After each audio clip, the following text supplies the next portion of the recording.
Hey everybody, Josh Sigurdson of World Alternative Media here, and of course I'm at Press for Truth studio with Dan Dix, the man himself. And we've had a chance to hang out a bit over the last few days, and I've had a really good time. And of course, I came out to BC to do several reports and kind of get with the crowd out here because there's a lot of really decent individuals out here that care about the message of liberty, care about the message of truth. And of course, first thing that we did was we tried to get Trudeau. We had a fun time attempting that. You know, he is a prime minister. He has quite a bit of security. But we had a bit of a fun time going after Trudeau. And so I wanted to get to some questions, Dan, right off the hop here, because, of course, there are a lot of things to talk about with you, considering what you just came back from the RNC and the DNC. I mean, you've been traveling like crazy over the past, how many months now? Oh, it's been a few. In particular, the last 13 or 14 days have been a non-stop string of traveling and covering things. So I'm on about day 14 now of constant coverage. Well, and it's quite incredible. This is just a testament to the amount of passion you have for what you do. I mean, you went from Bilderberg, you went to Ottawa, Toronto, you went to Iceland, you went to Cleveland, Philadelphia. It's just mind-boggling. And you've seen some pretty interesting stuff lately. So I just wanted to go into what you kind of saw at the RNC with these ANCOM groups that they seem, same with the DNC, they seemed like they're more, they want to have a temper tantrum. They want to lash out at someone. So they burn stuff, they destroy stuff. They don't seem to really know what they're asking for or what it entails. So can you go into a bit of what you saw out there with the communist groups and how they reacted to simple questions? Yeah, for sure. There was a huge faction of this leftist kind of commie black bloc almost type of activists who showed up there.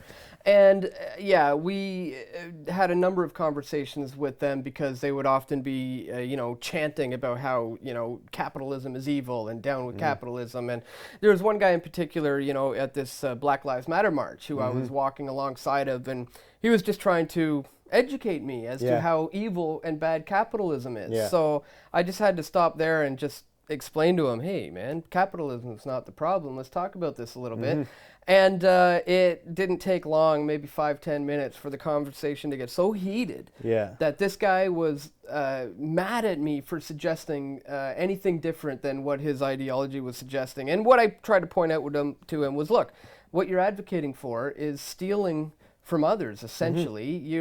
I said, you could become an entrepreneur. You could, create something and contribute to society and maybe even make $1 million. Sure. Nothing wrong with that. And, it's funny, that got him pretty upset that I was suggesting that he could also go out and do these things instead of, trying to steal from others. How dare you suggest that he's an independent human being? Yeah.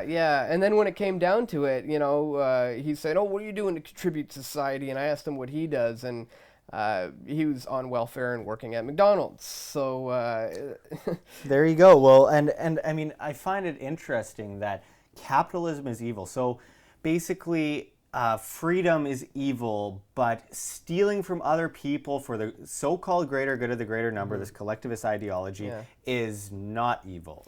It seems like a total backwards point of view. Well, their whole, what they call themselves, anarcho-communists, seems like an oxymoron to me. I mean, I don't understand how one can be an anarchist and call themselves a communist. It just doesn't make any sense to me. I basically suggested that's an oxymoron, it doesn't make any sense. And they said, no, you can't be an anarchist if you're a capitalist. I tried to explain, look, what you are referring to is crony capitalism. It's a different system than what I'm talking about. We don't have true capitalism. I tried to explain what we're talking about is voluntary exchange amongst contractual individuals. And it's mutual, it's voluntary. Sure, That's all we're advocating for, is a mutual voluntary exchange between individuals. What's wrong with that? Well, and I find it interesting. I've done a recent report on this, that anarcho-communism is not real anarchy. You can't have anarchy when you're talking about work being enslavement, so that someone somewhere is going to stop you from being able to voluntarily work for a certain amount of money. Yeah. I mean, that's your personal choice, and to say that that is slavery is like saying going for a walk in the park is slavery. It's just a voluntary action. It doesn't make any sense to me.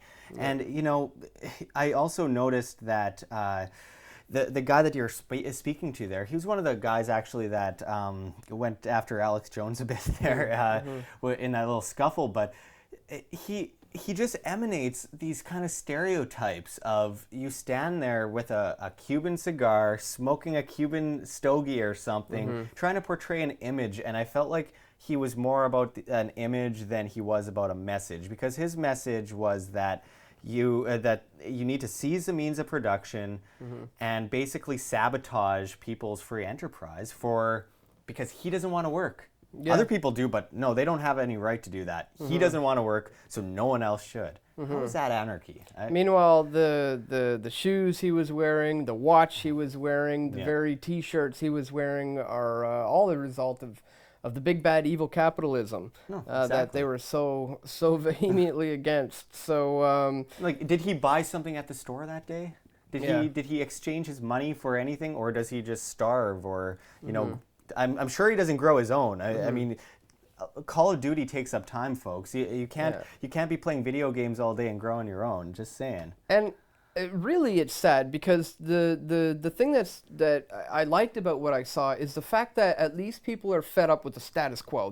They're upset with what they're seeing. They don't like what they're seeing in the system. They see injustices happening everywhere. So at least they're getting out in the streets and getting to the point of saying, you know, I'm mad as hell at least, and I'm not going to take it anymore. Unfortunately, they're misguided in their so-called solutions, always begging for the state to solve the problems of the state. Absolutely. It's a Hegelian dialect: problem, reaction, solution, repeat. And we see it all over the place. And yes, it is a good thing to see people standing up for what they believe in, regardless of what they believe in. It's just unfortunate that there are so many people turning towards more collectivism, which cause a problem that they, for good reason, don't like these monopolies, these corporate monopolies.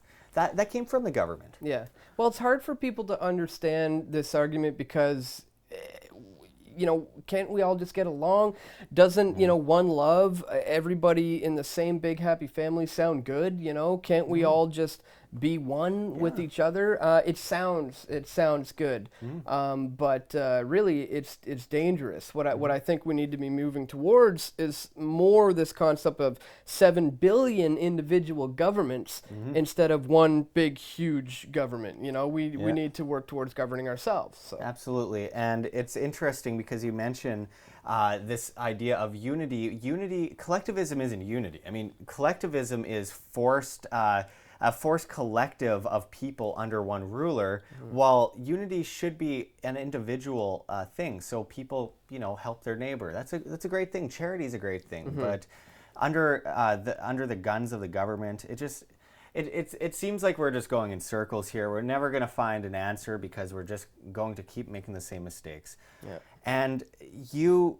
managed to get into the DNC to see Hillary Clinton's speech.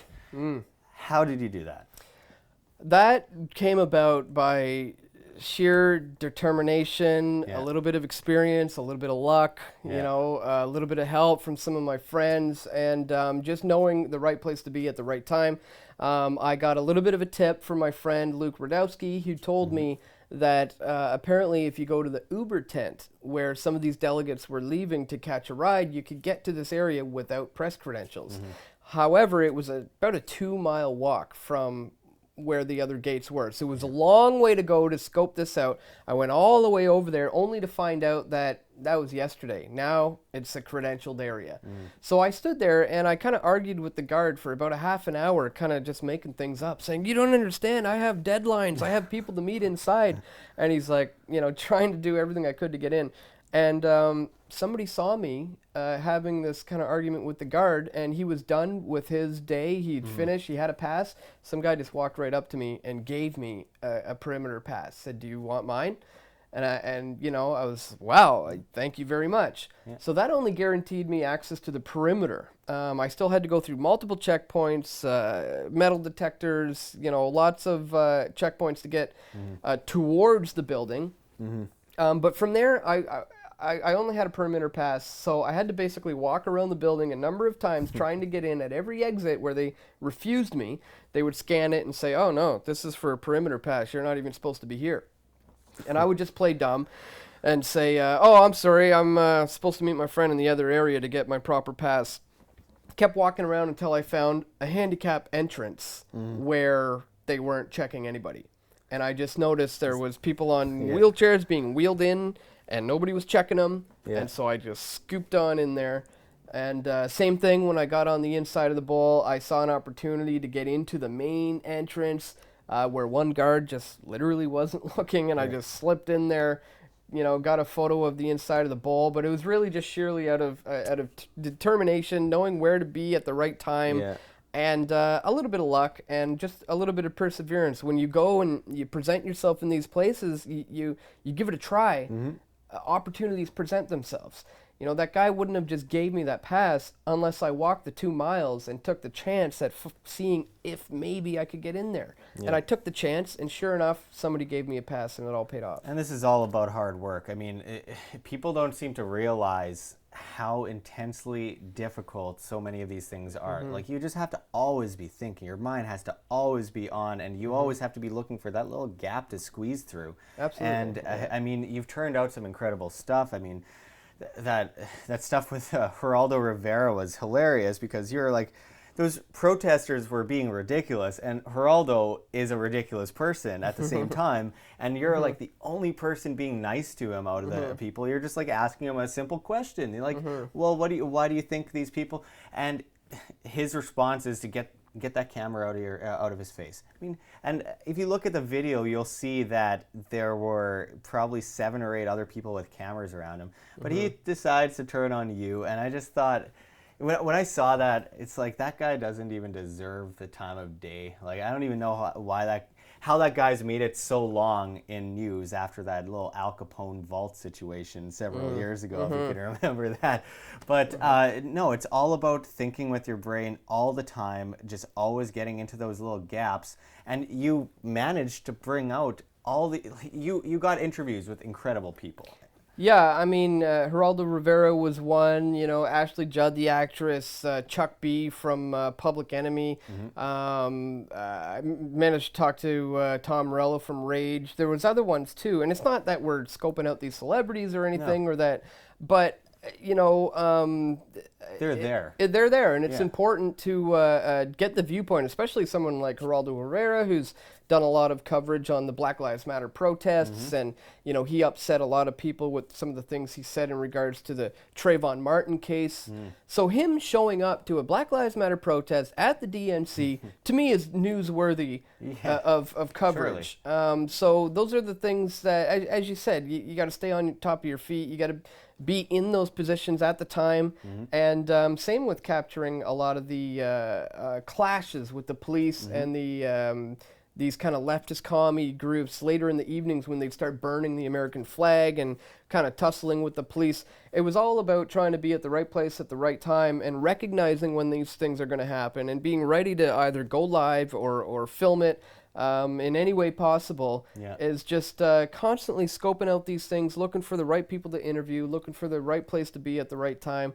And sometimes I just manage to luck out. Yeah, and as you were mentioning before, I mean, like, all these things that you've done over the past few months, going to Bilderberg and constantly getting accosted alongside Lauren Southern, Jeff Berwick, Luke Rudowski.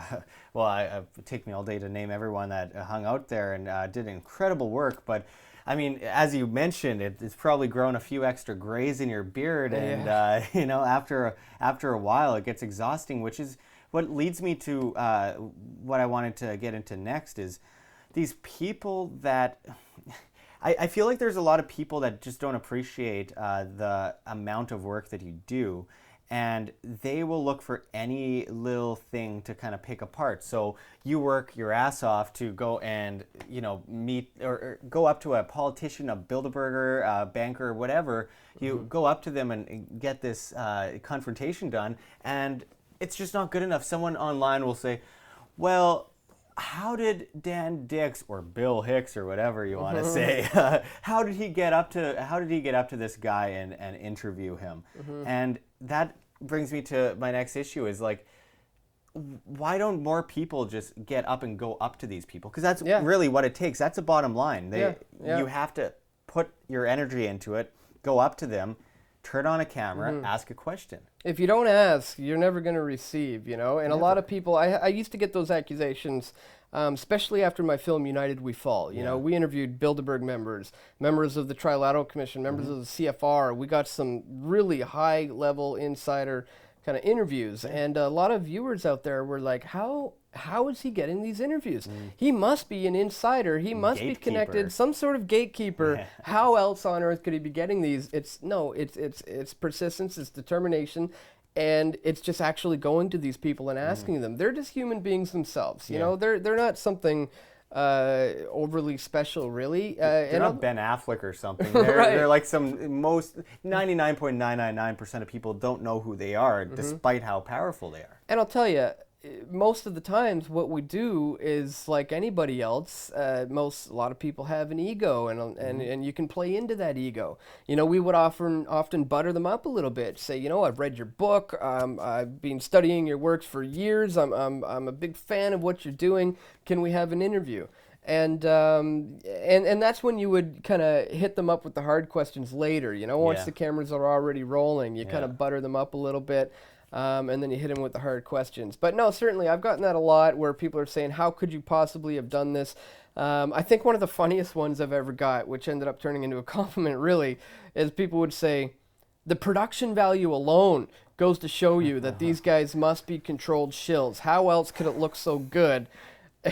Unless they were, controlled opposition. Yeah. I just take that as a compliment, I guess. It has to be a compliment because you're doing incredible work, and obviously you're putting a lot of effort into it.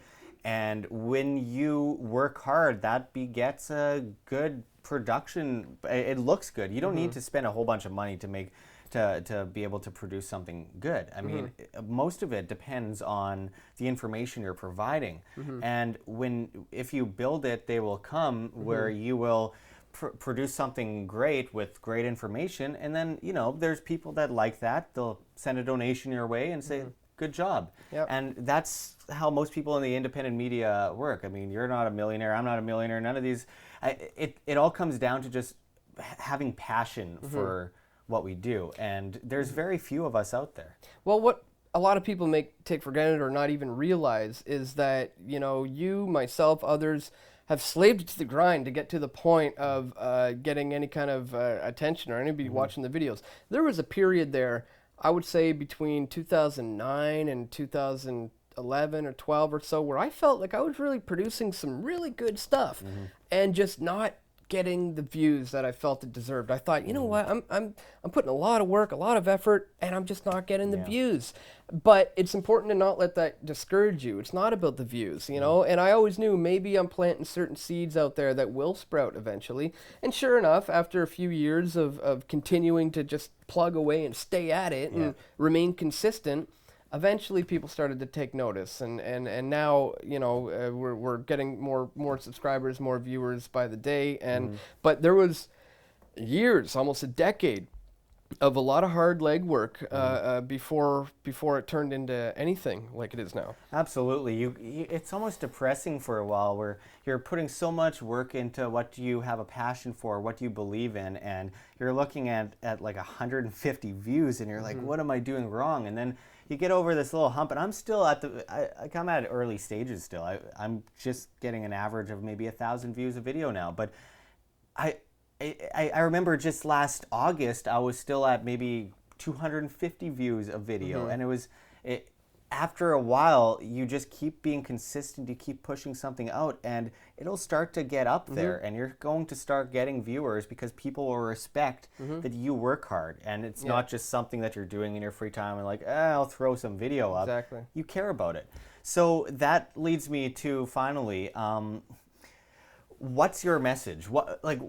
Why, beyond everything that you've mentioned here, like, why do you do what you do? Like, what gets you out of the bed in the morning and gets you to stand up and go out and ask the hard questions, do these reports, spend hours and hours laboring over a computer editing, which isn't fun, folks. No. It really isn't. So what gets you to do this? You know, what has always driven me really, I've always had just this complete drive to just do it, not really understanding why. Even as far back as 10 years ago, I always knew this is where it's at for me. This is what I need to do. But along that journey, along that process, learning more about myself, learning more about the nature of the New World Order, learning more about the end game and the overall goals and the agendas, I started, looking more inside of myself. Yeah, what is this all about? What am I truly doing this for? And when I learned that these people who are involved in these things, they have all the power. They have all the money. I mean, they print the money. So a lot of these things they're going for, they already have. What I eventually started to realize that this is bigger than just power. This is bigger than just money. I think what we're engaged in essentially is spiritual warfare. I think on a bigger picture. So for me, in the long grand scheme of things, it all comes down to the saving the souls of mankind. I mean, I'm not like saying I'm the ambassador to do that, but I think eventually that's the end goal for me. It's not really about defeating the state. It's not really about breaking down the government. It's about showing the individual that it's problems within mankind's hearts that's the issue. I mean, you can continue to try to break down the government, but until we realize that there's an inherent flaw within us that needs to be taken care of, you're always going to have corrupt government. So for me, that's what it comes down to, is trying to empower people to look within inside themselves, realize there's something bigger than what they can see or hear with their eyes and their ears, and hopefully have people look towards, learn about their Creator. Learn about God, learn about Jesus, read from the Bible, learn about where we came from. For me, that is the important thing that I want to focus more on, and that's what drives me to get out of bed and continue to do this, because we see this stuff going on all around us. What else is it for? What else are we fighting for? And that, for me, is what it's all about. That's the big picture. I want people to understand there's a spiritual warfare that we're engaged in, and it's time we get right with God. Otherwise, it's just going to get a heck of a lot worse. Yeah, there's an inherent evil in a lot of people out there. There's an inherent inability to understand oneself. People don't explore who they are too much anymore. They just kind of follow a trend, or they see other people doing things and they say, well, I'm going to do that too. Or they hear other people saying something, they say, well, I'm going to say that too. And that person believes that, I believe it now. And it's just kind of, it's almost like an enslavement of the soul, as you kind of went into there. And you said it well. And man, all I can say is you do an incredible job, and it's a weird life. It's a very weird life doing the kinds of things that we do, because of course there are so few people out there doing that, and it takes a lot of courage and a lot of effort to put yourself forward and be that change maker for yourself. It's not about telling anyone what to do. It's not about saying you guys all have to collectively do. It's about, this is what I believe in. This is what I'll do for myself. And I hope you carry this on too, because I'm just a messenger. I want you to pick up a camera, go outside, interview a local politician, just tell a story on a YouTube account. You do it consistently and well enough for a while, and you're gonna, like I said, if you build it, they will come. Yeah. So thank you so much, Dan. We will be using this studio for a debate with Walter Block versus Victor Pross, which is sure to be very good. It's going to be over Trump, and I'm looking forward to that. We're going to try and get a report together. We'll see how that goes. We're hitting the streets, and I'm loving my time here in Vancouver, so stay tuned for more. We are going to be coming at you with as much as we possibly can while we're out here on the lefty coast. And I want you guys to stay tuned. Check the links below. We got Dan's Patreon and GoFundMe below, as well as myself. And just help your independent media. It's not about asking for money and selling tickets. It's about working as hard as you can regardless of the money, and hopefully someone helps out, because we depend on you, the people, to help us keep doing this. It's not an easy job, and it doesn't pay like very much at all. So we have to put that out there. So thank you again, Dan, for inviting me into your amazing studio, by the way, and I hope to be talking with you soon. Yeah, man, it's my pleasure, and keep up the great work. As you said, there's literally, unfortunately, nobody else in Canada that I know of who's doing anything remotely close to the work that you and I are doing. So hopefully that's going to change sometime soon. But until that does, you and I are just going to have to keep banging out the videos. Absolutely. It's not about competition. It's all about the message. Absolutely. So thank you very much. See you guys soon. This is Josh Sigurdson signing out from World Alternative Media. Find the truth, be the change.